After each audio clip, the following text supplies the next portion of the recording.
Once you know what you're building, blueprints is where you detail how.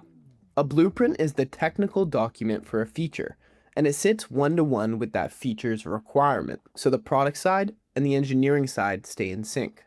In this video, I'll cover the different blueprint types, draft them from the codebase, and show you some common features. Blueprints come in three types. Container blueprints describe a deployable piece, like the web app, the API, or the database, something foundational to your application. Component blueprints describe a reusable capability that spans those. And feature blueprints are the ones that are tied one-to-one with your requirements. I've noticed that our blueprints are empty and out of sync with the code. I can draft it with the agent by searching the codebase and our artifacts. I'll ask it to sync the blueprints with the code, accept the suggestions, and skip ahead. When you do this for real, read the suggestions and iterate until you're happy with them.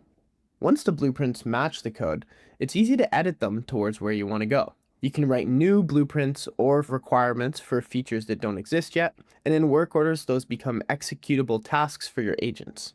And because the requirement and the blueprint are linked, if I change the requirement, Software Factory flags that the blueprint's now out of sync.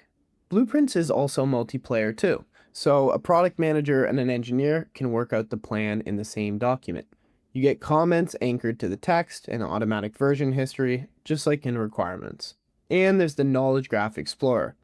It shows you everything connected to a blueprint, so from here you can jump to the requirement it came from, the work orders that implement it, and the code files that it maps to. That's blueprints, the technical plan for your product, kept in step with the code, whether you're designing something new or mapping a system you already have. If you've got questions, the docs are at 8090.ai/docs, and you can reach us on Discord or at factory-support@8090.ai. Thanks for watching.